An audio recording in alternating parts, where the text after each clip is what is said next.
बीते वर्ष गेहूं फसल की खेती में हमारे क्षेत्र के किसान भाइयों को बहुत सी समस्याओं का सामना करना पड़ा था, जैसे बीजों में अंकुरण की समस्या, पौधों की कम बढ़वार और लास्ट में बालियों की लंबाई में छोटापन। ओवरऑल उत्पादन बहुत ही कम नोटिस किया गया था। कुछ क्षेत्रों में समस्या इतनी ज़्यादा थी कि हमारी भी टीम बनाई गई कि यह जाके देखिए समस्या क्या है। निरीक्षण के दौरान हमें कुछ समस्याओं का पता चला और उन सभी समस्याओं को ध्यान में रखते हुए आज की इस वीडियो में मैं गेहूं की खेती से संबंधित पूरी जानकारी देने का एक प्रयास करूंगा। अगर ये वीडियो अच्छी लगे तो वीडियो को लाइक ज़रूर करें, अन्य किसान भाइयों के साथ शेयर करें। अगर इस चैनल में नए हैं तो प्लीज़ सब्सक्राइब करना ना भूलें। सभी किसान भाइयों को मेरा नमस्कार। मैं हूं शशांक और आप सभी का स्वागत है भूमि IPM में। शुरुआत करते हैं मिट्टी से। तो आप सभी प्रकार की मिट्टी में गेहूं की फसल लगा सकते हैं, पर सबसे अच्छी मध्यम जल धारण क्षमता वाली मिट्टी को माना जाता है। बस एक बात का विशेष ध्यान रखें कि जल निकासी की उत्तम व्यवस्था होनी चाहिए। pH मान 5 से 6 होना सबसे उपयुक्त है। और सरल शब्दों में बोलूं तो जिस भी मिट्टी में आप धान की फसल लगाते हैं उन सभी मिट्टी में आप गेहूं की भी खेती कर सकते हैं। अगली बात आती है बोने के समय की। आप इसकी खेती अक्टूबर से दिसंबर लास्ट तक कर सकते हैं। सबसे सही समय बोलूं तो नवंबर तक आप गेहूं की बोनी कर लें तो बहुत अच्छा है। इस प्रकार अक्टूबर, नवंबर और लेट से लगाई जाने पर दिसंबर। अगर किसी कारणवश आप लेट हो गए हैं तो 0 टीले सीड ड्रिल का प्रयोग करें। आपका कुछ समय बच जाएगा। ज़्यादा देर करने पर उत्पादन हमें कम प्राप्त होता है और उत्पादन सही करने के लिए आपको बहुत ज़्यादा परिश्रम करना पड़ सकता है, तो ज़्यादा लेट करने से बचें। अब बात आती है खेत की तैयारी की। तो ये आपके फसल की नींव है, पर इसमें कोई रॉकेट साइंस लगाने की आवश्यकता भी नहीं है। खेत की तैयारी से मतलब होता है मिट्टी में ऑर्गेनिक कार्बन की भरपूर मात्रा हो, मिट्टी भुरभुरी हो। जितना मृदा नर्म होगी पौधों की जड़ों का विकास उतना ही अच्छा होगा और जड़ के अच्छे विकास से पौधों में उत्पादन भी अच्छा प्राप्त होगा। और साथ में पौधों की शुरुआती बढ़वार के लिए पोषक तत्वों की उपलब्धता भी आपको सुनिश्चित करनी है। ऑर्गेनिक कार्बन सही करने के लिए आप बुआई के पहले खेत में 14 से 15 कुंटल अच्छी सड़ी हुई गोबर की खाद को खेत में फैला दें। अगर ये मात्रा उपलब्ध नहीं है, आपके पास इतना FIM या गोबर की खाद उपलब्ध नहीं है, तो जितना भी गोबर की खाद आपको उपलब्ध हो जाए उतना खेतों में जरूर डालिए। ये काम आपको जुताई के पहले करना है। उसके बाद खेत की 2 से 3 बार अच्छी तरीके से जुताई करके रोटावेटर चला के खेत को बराबर कर लें। इन सभी काम को ये सोचे करिए कि खेत भुरभुरी हो जाए, जल निकास अच्छा हो जाए और दिए गए खाद अच्छी तरह से पौधों को मिल पाए। ऐसा हमें वातावरण पौधों के लिए तैयार करना है। फिर बात आती है किस्मों की चुनाव की।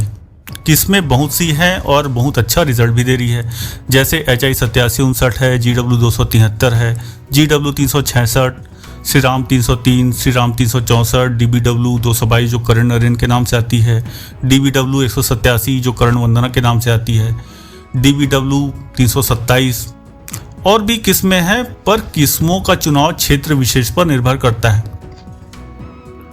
आप अपने पुराने अनुभव के अनुसार बीजों का चुनाव कर सकते हैं। जरूरी नहीं कि जो किस्म हरियाणा या पंजाब में अच्छा रिजल्ट दे रही है वो मध्य प्रदेश या छत्तीसगढ़ में भी अच्छा उत्पादन दे दे, या इसके विपरीत जो किस्में मध्य प्रदेश या छत्तीसगढ़ में अच्छा उत्पादन दे रही है जरूरी नहीं कि वो हरियाणा या पंजाब में अच्छा उत्पादन दे दे।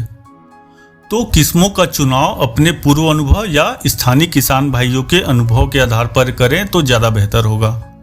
फिर बात करते हैं बीज के मात्रा की। तो समय पर बोनी की जाए तो 100 किलो बीज प्रति हेक्टेयर या 40 से 45 किलो बीज प्रति एकड़ पर्याप्त है। अगर बोनी देर से की जाए, जैसे 25 नवंबर से 25 दिसंबर तक, तो 125 किलो बीज प्रति हेक्टेयर या 50 से 55 किलो बीज प्रति एकड़ पर्याप्त होता है। अब बात आती है सीड ट्रीटमेंट या बीजोपचार की। तो फसल को सीड बोर्न डिजीज या बीज जनित रोग जैसे Karnal bunt, loose smut, flag smut, blight है, इससे बचाना है तो पहले ही बीजोपचार करना ज़्यादा बेहतर होगा। इसमें ज़्यादा मेहनत भी नहीं है और अगर बाद में ये रोग लगा तो खर्च भी ज़्यादा होगा तो बीजोपचार करना ज़्यादा बेहतर ऑप्शन हमारे पास है। कभी भी बीजोपचार FIR मतलब F से फंजीसाइड, I से इंसेक्टिसाइड और R से राइजोबियम कल्चर या बैक्टीरिया, इस हिसाब से किया जाता है। फंजीसाइड में आप कार्बेंडाजिम या मेन्कोजेब किसी भी फफूंदनाशी से 2 ग्राम प्रति किलोग्राम सीड के हिसाब से बीजोपचार कर लें। इसके बाद इंसेक्टिसाइड जैसे थाइमेथॉक्साम है 30% FS, इसे बीजोपचार कर लें। इसकी भी आपको 2 ग्राम मात्रा प्रति किलो बीज के हिसाब से लेनी है। ये आपको दीमक और भूमि में पहले से मौजूद कीटों से बीज को सुरक्षा प्रदान करेगा।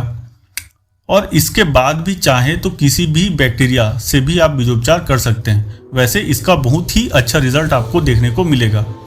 इनका काम रहता है भूमि में पहले से उपलब्ध पोषक तत्वों को बीज या पौधों के लिए उपलब्ध फॉर्म में परिवर्तित करने का। इसमें आप एजेटोबैक्टर या PSB, जिसे हम फॉस्फेट सोल्यूबलाइजिंग बैक्टीरिया ये भी बोलते हैं, इससे आप बीज उपचार कर सकते हैं। इससे आपको एक बहुत ही अच्छा रिजल्ट देखने को मिलेगा। एक बार ट्राई जरूर करें। फिर बात आती है खाद और उर्वरकों की। खेत की तैयारी के समय हमने 14 से 15 कुंटल सड़ी हुई गोबर की खाद या जितना भी हमारे पास उपलब्ध था वो हमने दे दिया है। अब बेसल डोज में रासायनिक खाद के रूप में अंतिम जुताई के समय DAP 50 किलो, पोटास 25 किलो और सल्फर 5 किलो प्रति एकड़ के हिसाब से खेत में उपयोग करना है। DAP की जगह अगर हम SSP कर रहे हैं जो DAP से ज़्यादा बेहतर है, आप किसी भी जानकार व्यक्ति से पूछेंगे तो वो आपको DAP की जगह SSP का उपयोग करने की सलाह देगा। SSP की मात्रा आपको 120 से 140 किलो रखना है, यूरिया 25 किलो और पोटास 25 किलो इसका उपयोग करना है आपको। अगर DAP की जगह SSP यूज़ कर रहे हैं तो इसमें आपको 16% फास्फोरस, 12% सल्फर और 21% कैल्शियम प्राप्त हो जाएगा, जो हमारे पौधों की आवश्यकता की पूर्ति के लिए अच्छा है। अगर आप SSP की जगह NPK का यूज़ कर रहे हैं तो 55 से 60 किलो आपको NPK लगेगा और सल्फर की मात्रा 4 से 5 किलो प्रति एकड़ के हिसाब से आपको उपयोग करना है। इसके अलावा आप बेसल में ही प्रोम या सागरिका 10 किलो प्रति एकड़ के हिसाब से उपयोग कर सकते हैं। अब हमारा खेत बोनी के लिए तैयार हो चुका है। नेक्स्ट बात आती है कि कैसे लगाएं। किसान भाइयों से निवेदन है कि बोनी सीड ड्रिल के द्वारा करें या उपलब्ध न हो तो किसी भी तरीके से कतार में बोनी को प्राथमिकता दें। आपको इसका असर जरूर देखने को मिलेगा। कतार से कतार की दूरी समय पर बुआई करने पर 20 से 22 सेंटीमीटर रखें और अगर बोनी लेट से कर रहे हैं तो 15 से 18 सेंटीमीटर रखें। पौधों से पौधों की दूरी 4 से 5 सेंटीमीटर रखें और बीज की गहराई 3 से 4 सेंटीमीटर रखें। अब हमारी बीज की बोनी हो चुकी है, बेसल खाद भी हमने दे दिया है। अब समय आ जाता है खरपतवार प्रबंधन का। फसल बोने के 2 से 3 दिनों के अंदर जब खरपतवार उगे ना हो तब प्री इमरजेंस खरपतवारनाशी का उपयोग करें, जैसे पेंडामेथिलीन 30% EC। इसकी 800 ml मात्रा ले लीजिए और इसे 200 लीटर पानी में घोल बनाकर 1 एकड़ खेत में छिड़काव करना है। इस बात का ध्यान रखें कि अगर आप किसी भी प्री इमरजेंस खरपतवारनाशी का प्रयोग कर रहे हैं तो आपको छिड़काव वाली जगह पर दोबारा चलना नहीं है और न ही किसी जानवर का खेत में प्रवेश हो पाए। इस बात का भी आपको ध्यान रखना है।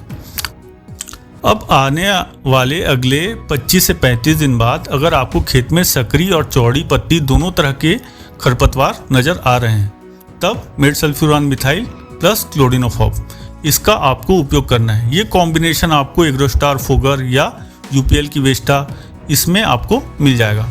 इसका डोज है 160 ग्राम प्रति एकड़। इसे 150 लीटर पानी में घोल के आपको उपयोग करना है या 15 लीटर के पंप में 16 ग्राम। इसका उपयोग आपको तब करना है जब खरपतवार 2 से 5 पत्तियों वाली अवस्था में हो, तब आपको इसका बेहतर रिजल्ट देखने को मिलेगा। अब बात कर लेते हैं सिंचाई और सिंचाई के बाद दिए जाने वाले खाद की मात्रा की। पहली सिंचाई के समय या फसल लगाने के 20 से 22 दिन बाद यूरिया 45 किलो और माइक्रोन्यूट्रेंट 5 किलो प्रति एकड़ के हिसाब से आपको उपयोग करना है।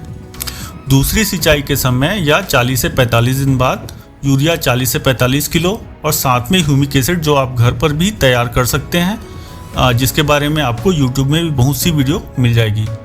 ये खेतों में डाल दीजिए। या कोई भी ग्रोथ प्रमोटर जैसे 5 से 6 किलोग्राम सागरिका, प्रति एकड़ ले लीजिए या प्रोम ले लीजिए, इसका भी आप उपयोग कर सकते हैं। इसका भी फायदा फसल को मिलेगा। तीसरी सिंचाई हमें 65 से 75 दिन बाद करनी है और चौथी सिंचाई करीब 90 से 100 दिन बाद। पर ये आइडियल कंडीशन है। जैसे अगर खेत में पानी बिल्कुल नहीं रुकता या बलुई मिट्टी है, तब आपको सिंचाई का इंटरवल घटाना पड़ सकता है। और अगर खेत में पानी बहुत अधिक समय तक ठहरता है तो आपको इंटरवल बढ़ाना पड़ सकता है। तो यहाँ पर स्वयं के विवेक से काम करें। साथ ही अगर पहली कंडीशन जहाँ पर खेत में पानी बिल्कुल नहीं रुकता, बलुई या रेतीली मिट्टी है या जल धारण क्षमता बहुत कम है, तब यूरिया जो आपने पहली और दूसरी सिंचाई में दी है उस मात्रा को आपको 3 भागों में बांट लेना है। जैसे अगर यूरिया आप 80 से 85 किलो उपयोग कर रहे हैं तो उसे 30 किलो के हिसाब से बांट लीजिए और क्रमशः उसे पहली, दूसरी और तीसरी सिंचाई में उपयोग कीजिए, तो आपको बेहतर रिजल्ट मिलेगा। क्योंकि जहाँ पर पानी रुकता नहीं या जल्दी निकल जाता है, वहाँ यूरिया भी पानी के साथ घुल के लीचिंग या बहाव के कारण जल्दी निकल जाता है। और लास्ट में आपको गभोट अवस्था के समय एक सिंचाई जरूर करना है और उसके बाद 20 से 25 किलो पोटाश या 0050 या 05234 की 1 किलो मात्रा और 100 से 150 ग्राम बोरॉन को 100 से 120 लीटर पानी में घोल के पौधों पर स्प्रे करना है। और यहाँ पर उत्पादन संबंधी काम हमारा पूरा हुआ। अब बात कर लेते हैं रोग एवं कीट नियंत्रण की। जैसे ब्राउन रस्ट है, येलो रस्ट है और ब्लैक रस्ट है। इसमें धब्बे दिखाई देने पर आप प्रोपिकोनाजोल 25% ईसी, इसकी 250 ml मात्रा प्रति एकड़, या टेबुकोनाजोल 25%, इसकी 200 ml मात्रा प्रति एकड़, या मेनकोजेब 75% WP, इसकी 2 ग्राम प्रति लीटर पानी में मिलाकर आप फसलों पर छिड़काव करें। फिर बात आती है करनाल बंड। इसमें किसान भाइयों से निवेदन है कि बीजोपचार करके ही बीज की बोनी करें और अगर खड़ी फसल में ये रोग दिखाई दे तो प्रोपिकोनाजोल 25% ईसी, इसकी 250 ml मात्रा प्रति एकड़ के हिसाब से आपको उपयोग करना है। किसान भाइयों, जैसे मैंने शुरू में बताया कि बीजोपचार करना बहुत ही ज़रूरी है। आप इस बात का फिर से बोल रहा हूँ, आप इस बात का ध्यान रखें। जैसे गेहूं में करनाल बंट है, लूज स्मट है, ये सब जो डिजीज़ है, ये सब जो रोग हैं, ये बीज जनित रोग होते हैं जो पौधों में बीज के द्वारा ही आते हैं। तो बीजोपचार करके हम इससे पहले ही बच सकते हैं। जैसे अब लूज स्मट रोग है, इसकी रोकथाम के लिए रोगग्रस्त पौधों को उखाड़कर जलाना ही ज़्यादा बेहतर है और या तो आप बीजोपचार करके ही बीज की बोनी करें। अगला एक और रोग आपको दिखाई दे सकता है पाउडरी मिल्ड्यू। ये अगर आपको नोटिस हो तो 0.1% प्रोपिकोनाजोल, जो आपको टिल्ट या अन्य नाम से मिल जाएगा, इसका आप पत्तियों पर छिड़काव करें। छायादार खेत में गेहूं की बुआई ना करें तो ज़्यादा बेहतर है। और सभी रोगों से सुरक्षा के लिए सबसे पहले बीजोपचार कर लें, ये सबसे ज़्यादा जरूरी है। जैसे इसमें एक फ्लैग स्मट रोग भी देखा गया है, इसके लिए भी उपचार यही कि आप बीज का उपचार करके ही बोनी करें तो ज़्यादा बेहतर है। अब बात कर लेते हैं उन कीटों की जो गेहूं की फसल को नुकसान पहुंचा सकते हैं। पहला है दीमक। इनका प्रकोप असिंचित, अर्धसिंचित, बलुई मिट्टी, इनमें ज़्यादातर देखा गया है। यह फसल की जड़ों को या तनों को काटकर नुकसान पहुंचाते हैं। नियंत्रण के लिए थाइमेथाक्साम 30% FS या क्लोरोपाइरीफॉस 20% EC की 2 से 4 ml मात्रा से प्रति किलो बीज के हिसाब से उपचारित करें।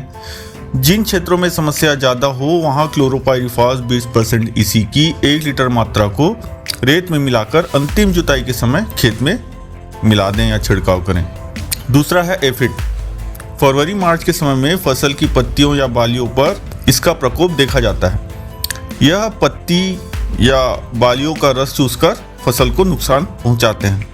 प्रकोप होने पर पत्तियां पीली पड़ जाती है और दानों का आकार छोटा हो जाता है। नियंत्रण के लिए इमिडाक्लोपिड 17.8%, इसकी 70 से 100 ml मात्रा प्रति एकड़ के हिसाब से या 15 ml प्रति पंप के हिसाब से फसल पर छिड़काव करेंगे। तीसरा है गुलाबी तनाछेदक। धान की तरह ये भी पौधों के तनों में छेद कर और अंदर से तनों को खाकर नुकसान पहुंचाते हैं। नियंत्रण के लिए क्विनाल्फास की 800 से 1 लीटर मात्रा का घोल बनाकर प्रति एकड़ के हिसाब से छिड़काव करें।